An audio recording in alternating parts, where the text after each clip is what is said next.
A clotting event doesn't wait for the right time. It doesn't meander or hesitate. It makes its presence known when you oftentimes least expect it. And right before we started taping, like something just hit me and I had a hard time catching my breath. And I was just like, man, this is really, really weird. But we had a show to do. What do you do when a moment that feels symptomatically mundane goes from bad to worse? The doctor immediately said, you need to go to the emergency room right now. And that's when I knew, whatever this is, it just got real fast. Every 6 minutes, somebody in America dies of a blood clot. We're here to change that statistic. Welcome to Taking a Breath, a Stop the Clot podcast. An award-winning podcast dedicated to bringing awareness of the dangers of blood clots from the clotting disorders community to the world. With the help of many notable blood clot survivors, we are here to give you the knowledge and the skills you need to prevent this silent killer. My name is Leslie Lake. I am the president of the National Blood Clot Alliance, and I am a blood clot survivor. And my name is Todd Robertson. I'm the patient engagement liaison for the National Blood Clot Alliance, and I am a 7-time blood clot survivor. And we're here to stop the clot.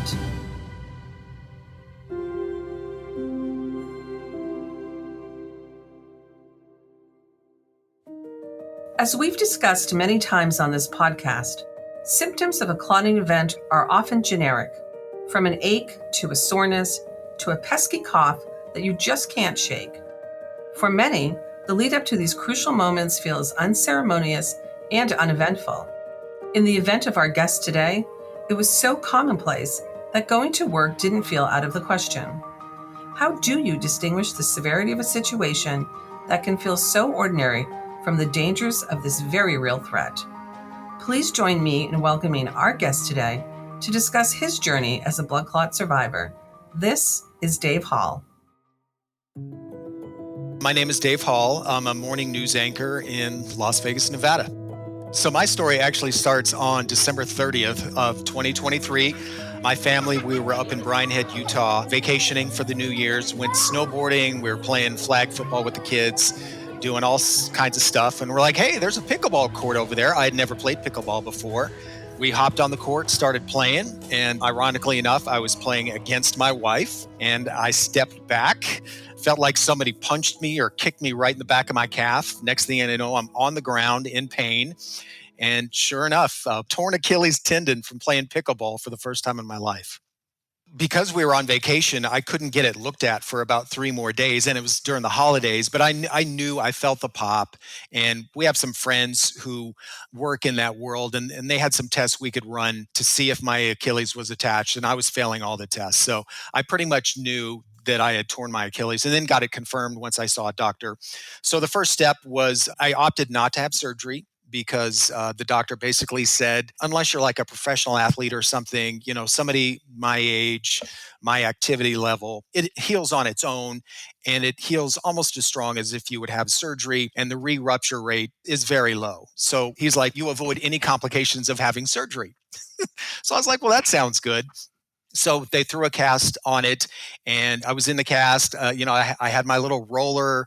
I was going back to work. When you have a major injury like an Achilles tear, you don't realize how it affects every single aspect of your life. Like everything is a pain in the you-know-what. Everything takes 10 times longer. Just going to the bathroom, like doing anything.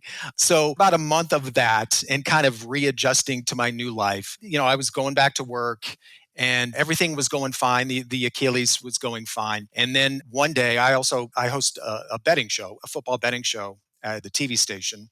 And it was a Thursday. And I remember that Monday, Tuesday of that week, I felt a little sick, like nothing bad. Like I was still going to work, a little bit of a sore throat, a little fatigue, a little out of breath, doing some things, but nothing alarming, nothing that would raise red flags. And then Thursday, so literally we're taping in the studio at the TV station, taping our football betting show. And right before we started taping, like something just hit me, and I had a hard time catching my breath. And I was just like, man, this is really, really weird. But, we had a show to do. So I just kind of powered through it. And I was literally having a hard time just getting through the segments. I was losing my breath. I was having a hard time just getting through a sentence or two. And honestly, at the time, I thought, because COVID was starting to rage again at the time, I thought, well, I know shortness of breath and fatigue was one of the signs of COVID. So I thought, I wonder if I just have a bad bout of COVID. Blood clots never entered my mind once. I had never once in my life thought about blood clots. And even in that moment, I wasn't. So I go home, we get through the taping barely, and I head home and I just relax for the rest of the night. And then a really bad cough started to develop. And the fatigue was just getting worse and worse to the point where just getting out of bed and going to the bathroom, I was out of breath. And so I'm going to have to go to a health clinic tomorrow. And it was probably a blessing in disguise. I literally coughed through the night. I didn't sleep at all. I had a really violent cough. And that probably was a blessing in disguise because it kept me awake. It kept me up. And so the next morning, about 6 o'clock, my wife, who was a nurse and was getting very concerned about me as well, I was like, we should probably go to the quick care. And she's like, yep. She's like, let's go right now. So we go to the quick care. The first thing they do, of course, is they check your oxygen level with the pulsometer thing. And a healthy level is anywhere from 95 to like 99%. I was 72%. And so the nurse who did it immediately called in the doctor. The doctor immediately said, you need to go to the emergency room right now. And that's when I knew, whatever this is, it just got real fast. And so literally within, I don't know, less than 24 hours, I went from taping a show in the studio to the back of an ambulance riding. And I still didn't know what it was at the time. I still thought I had a bad bout of COVID. Like at this point, blood clots still was not even a thought for me. I wasn't panicking. My wife had a really good poker face. She told me after the fact that she had a suspicion that it was a blood clot, but she didn't want to freak me out. So she was very concerned, but she wasn't showing it to me. So as I'm riding in the back of the ambulance, I'm just like, wow, this took a turn. I wasn't expecting this. And even once we arrived to the hospital and they gurneyed me in, I was like, okay, well, let's, they're going to run some tests and it's going to be a bad bout of COVID and we'll take it from there. And then they started running some scans, and after about a couple hours, the doctors come back in and they're like, yeah, we have a pretty serious problem here. You have a massive blood clot. And it turned out to be a saddle PE. So it was both sides of my lungs and it was huge. And so this went from, oh, bummer, I got COVID, to holy crap, my life's potentially in danger here. So things turned very, very quickly. They immediately put me on some powerful blood thinners. And then it was about 3 or 4 hours of just a blur, doctors and nurses coming in. My oxygen levels were so low. They put like this supersonic oxygen thing into me, not like your typical oxygen tank. I mean, this was like rocket blast through my nose. So it was very disorienting. I had a massive headache at the time. They were talking about their various options. And right from the beginning, again, thankfully, my wife works in the healthcare industry, and she doesn't work in this field specifically, but she knows her stuff. Once she realized how large the clot was and where it was specifically, she wanted them to do the thrombectomy, like right away. The doctors were throwing some other options out there, but she was very adamant about the thrombectomy. And then finally, the final doctor, the guy who I called my guardian angel, Dr. Stan Liu, who works for the St. Rose Hospital System here in Southern Nevada, he came in and he's like, yep, we need to do the thrombectomy on you. We need to do it as soon as possible. And so that's when it really landed for me, that I was like, holy crap, this is life and death stuff right here. This went from an inconvenient cough to, holy crap, I'm in the emergency room needing a life-saving procedure like that. For having a spouse that works in healthcare, I've always, I guess, taken it for granted. I've never really had any major health scares in my life. In fact, when I tore my Achilles, that was the most serious injury I've ever had in my life. So, I had a 1-2 punch right out of the gate in 2024. You realize just how fragile it is and how quickly things can change, and really having almost no warning, at least no red flag, horns blaring warning. It was like, oh, I had a cough. Maybe I have COVID. No. You have the most serious blood clotting disorder known to mankind. And we have to save your life, like right now. So it took me a couple days, but once everything kind of settled in and you really start thinking back of what just happened, because it all happened so fast, you definitely have a greater appreciation for life. And I definitely have a greater appreciation for my wife, who, if it wasn't for her, I don't know if I'm here today. I'll tell you that. So this happened early February 2024, so about a month after my Achilles tear. And she had been talking about, your story, I think, could really resonate with a lot of people, and I think you could maybe help some people. And I really pushed back on it because it was such a personal experience that I kind of wanted to not share it and just keep it in here. I'm kind of that way as a person anyway. I keep a lot of stuff inside.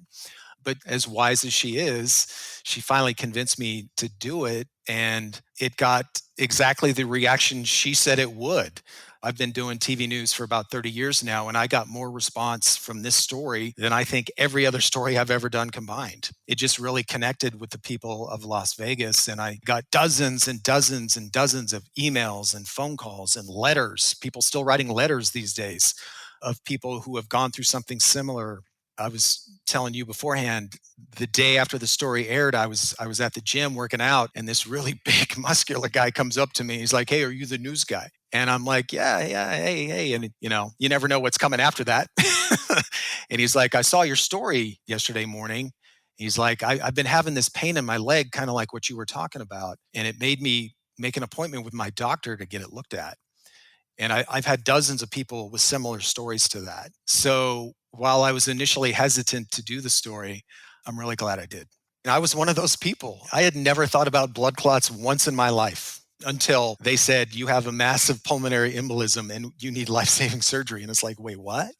What's funny about that too is for a lot of people, and I'm one of those people, until you're directly affected by something, sometimes it just, it's just something that's out there. And now I see blood clot stories everywhere. I just saw recently that Gal Gadot, the actress who played Wonder Woman, had a blood clot when she was pregnant. Serena Williams, the tennis star, she dealt with blood clots when she was pregnant. College football players, NFL players. And so it's like now I see blood clot stuff everywhere, whereas before it just didn't register. I guess what I would say to people is listen to your body. Your body is always your best messenger. And thankfully I did. Like a lot of guys, I can be stubborn and not want to go to doctors and just be like, "Oh, I'll be fine." But in this case, I knew something was off and I knew something was different this time. So even though I didn't know it was blood clots, I knew it was bad, whatever it was. And so, I knew I needed to go get it checked out. And I'm so grateful I did. And also, just spread the word. Listen to this podcast. And you'll see and hear the stories of people from all around the world in different settings and different lives. And we all share this common link now of being affected by blood clots. And what I didn't know is just how many people are affected by it and just how widespread it is, because it's never talked about, which is another reason why I wanted to do the story, is to try to help spread awareness of it. And that's why it's so great you guys are doing this podcast too. As we advance in the medical field alongside new discovery, we use new information to inform present-day processes and change the way we care for patients. When it comes to blood clots and clotting events, how are strategies advancing to help mitigate catastrophic complications when blood thinners are not enough? Here to discuss mechanical thrombectomy as a life-saving procedure, from Corewell West in Grand Rapids, Michigan, this is Dr. Mike Knox. Hello, I'm Mike Knox. I'm an interventional radiologist. Work in Grand Rapids, Michigan with a group called Advanced Radiology Services. Work predominantly out of Corewell Health West in Grand Rapids. Pulmonary embolism and DVT have been a passion of mine for many years, and it's very exciting to me to see evolution of technology. I've been doing interventional radiology now almost 40 years, and I can see over the last decade or two, there's been a substantial interest now in addressing the needs of our communities with pulmonary embolism. It's something that's been relatively unaddressed historically, but I think that now there's some tools that allow us to really address this disease and so focus on diagnosis to, first of all, identify who might be affected by the disease and then apply the appropriate therapies. And so it's a very exciting time for me personally, and I think for our community of physicians and patients that are affected by this disease.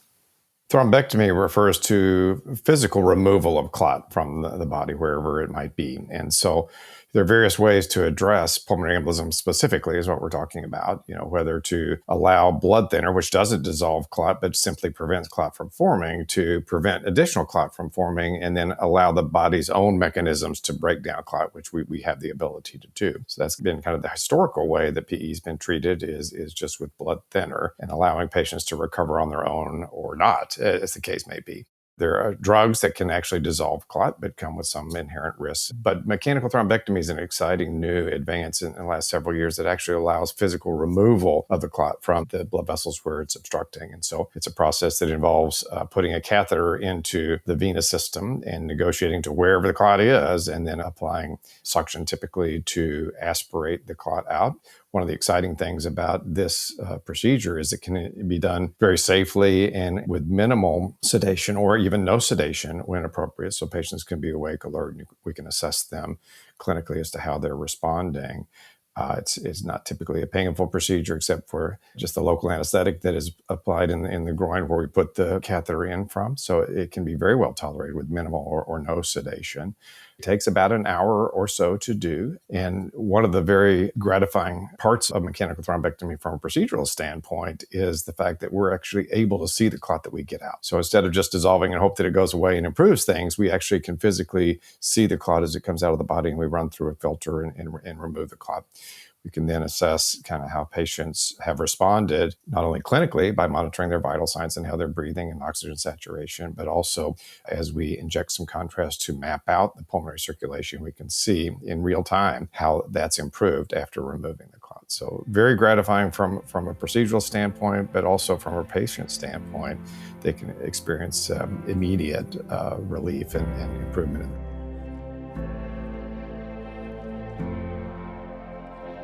So my first question is, are you still playing pickleball? I have not played pickleball since then, but I have. Just over a year later, we were back in Utah, the same scene of the crime, and I did get back on my snowboard, and I snowboarded for the first time since I tore my Achilles. So I'll probably play pickleball again just to get that monkey off my back kind of thing, but I'm in no rush. Let's put it that way. Yeah. If I never see a crutches or a walker or one of those, the walker, yeah. It was so miserable, I swear. The second thing is, thank God for your wife. Yes. You know, because be presented with all of this information in a life-saving situation. And, oh, by the way, we want to do something called mechanical thrombectomy, like make a decision right now. The fact that she even knew what it was right. and pushed for it is incredible. No, you're absolutely right, because I was clueless. I mean, I wouldn't know what to do. I would have no idea. And, they were throwing different options. And, I was kind of out of it at the time. So I was just kind of laying in bed, huffing and puffing, trying to get oxygen into my lungs. And so she really took control. And she was on the phone working her doctor sources. And I mean, it was really impressive. And the most impressive thing of all was she knew how dire my situation was, but she never let on to me. I mean, it's amazing. Somebody was definitely looking out for you that day, for sure. Yeah. I'm curious there's so many similarities when you were talking. I was listening to it. And I was like, oh my gosh, he's like reading my story also. Oh, really? Particularly after it happened, I didn't want to share it with anybody. Like, I wanted it to be my thing that I was processing, and I didn't have any interest in it until I started to realize that I could actually have a positive impact on other people.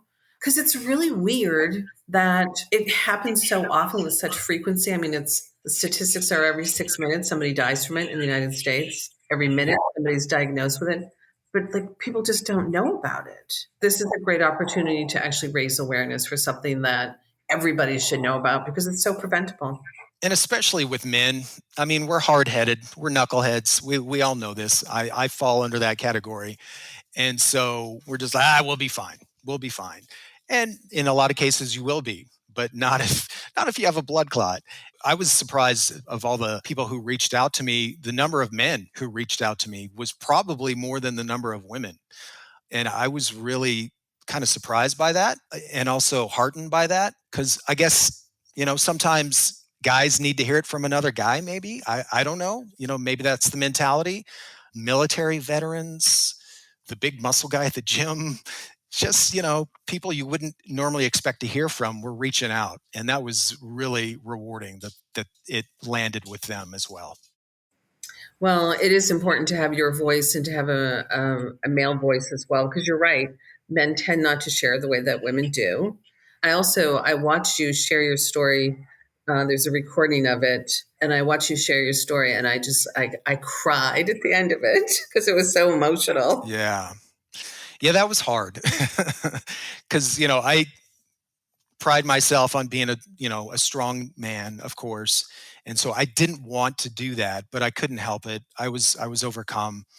Not only, my wife, who was, like I said, just an absolute rock, not only that day, but days after and whatnot, but all the medical staff that took care of me, my doctor, Dr. Stan Liu, who's the one who performed the thrombectomy. And I remember I was waiting to get wheeled into the operating room. He came over and talked to me. And, at that point, I was just like, well, this could be it. Like if this doesn't go well, I don't know what happens from here. And he just really put me at ease. He's like, I've done a lot of these. I've been looking over your scans. Like, I'm going to get that out of you. Don't worry. I'm going to take care of you. And I don't know if people know, but during the procedure, you're awake. Like I was awake.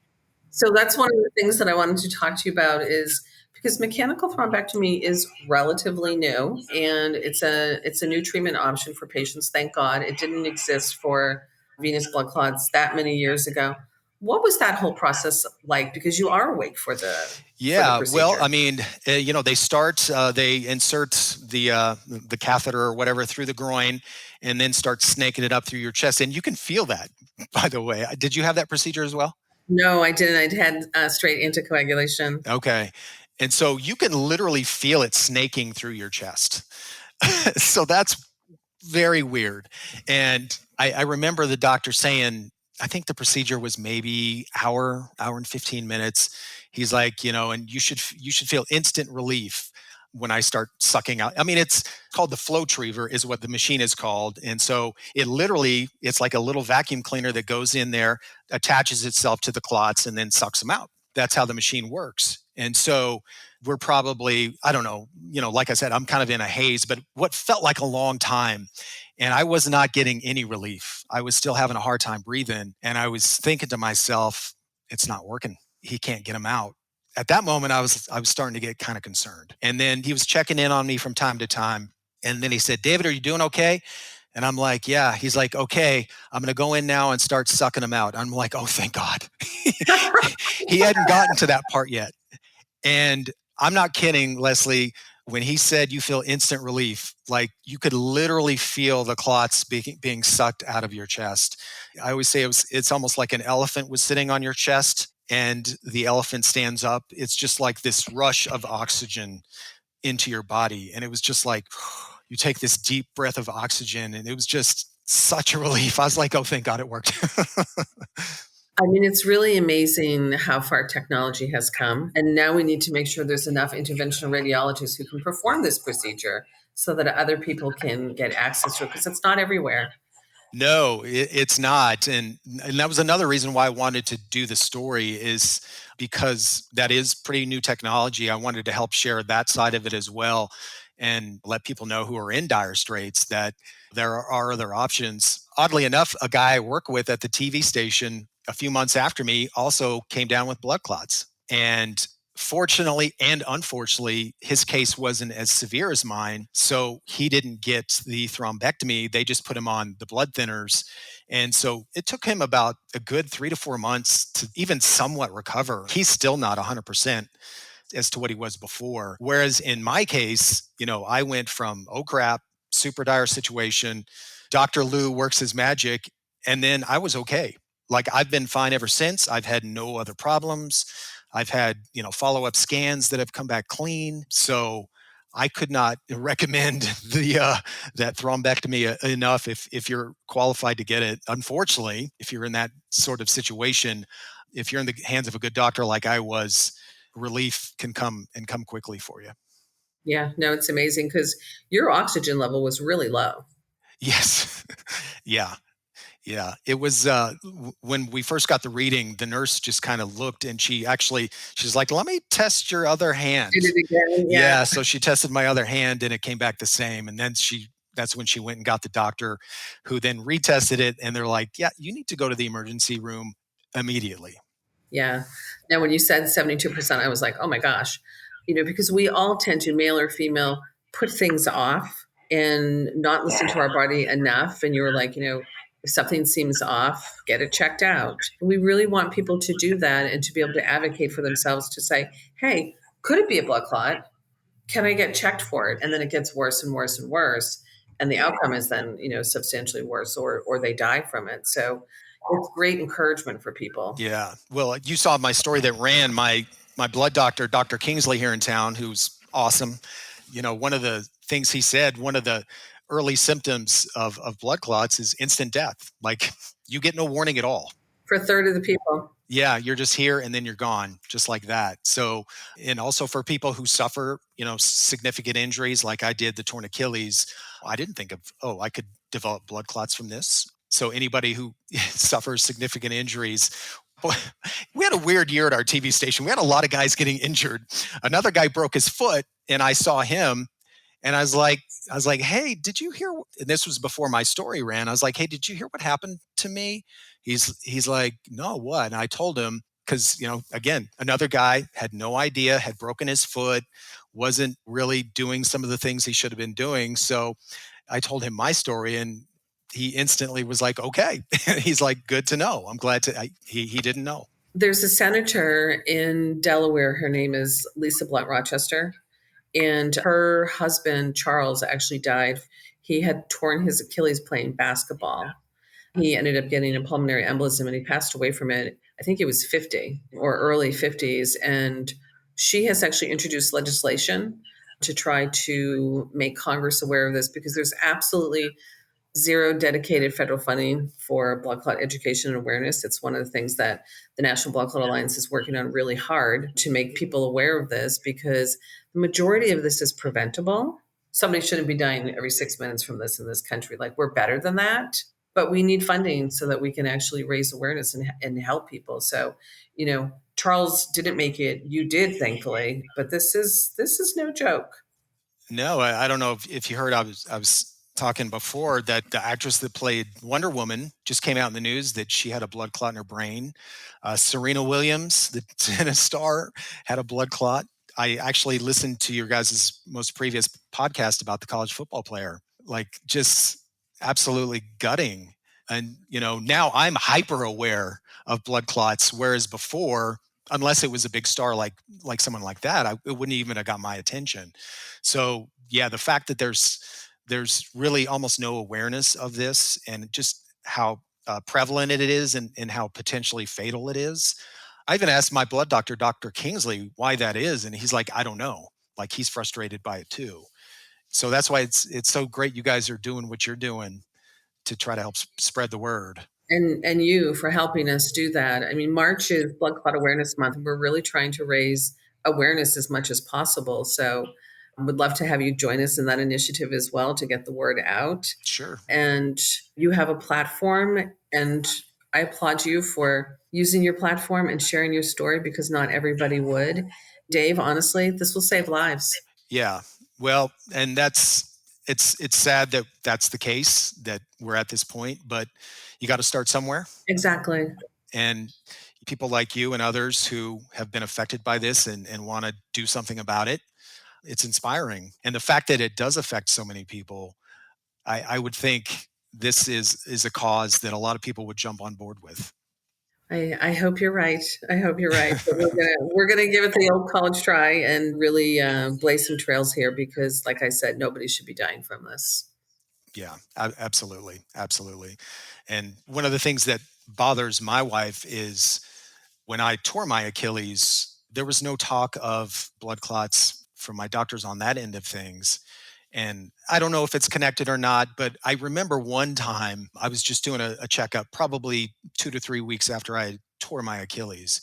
And the guy was squeezing my calf and it hurt really bad. And I was like, oh, and he's like, that hurt? I'm like, yeah.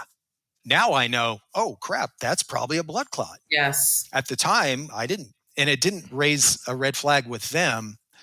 So I just wish on that side of things, there was more education as well to be more aware of that. Because, if they had put me on maybe some blood thinners or some baby aspirin or things I know now, maybe I could have done that right away and would have avoided what ended up happening. Right. No, I think you're right. And for some reason, we need to do a better job educating some orthopedic people because we unfortunately see this a lot. And like I said before, Senator Blunt Rochester's husband was a casualty from this and also could have been avoided. Yeah. Yeah. Dave, I want to thank you for joining us here today. Your story was incredible. It was riveting. I am so thankful that you're here. A giant virtual hug to your wife also.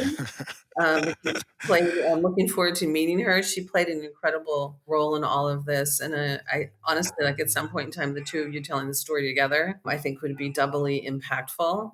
So we're thankful to her as well, but we're incredibly thankful for you sharing today. It means a lot. And like I said before, it will save lives. Well, thank you guys for having me, and thank you for the work that you guys are doing that is not being done enough. So thank you. We want to thank Dave one more time for sharing his experience as a blood clot survivor with us here today. A special thank you to the wonderful Dr. Mike Knox for his insight and expertise. Thank you for joining us here today on another episode of Taking a Breath. For more information on risks, prevention, and community, please visit stoptheclot.org. We know the patient because we are the patient. Together with listeners like you, we can collectively stop the clot.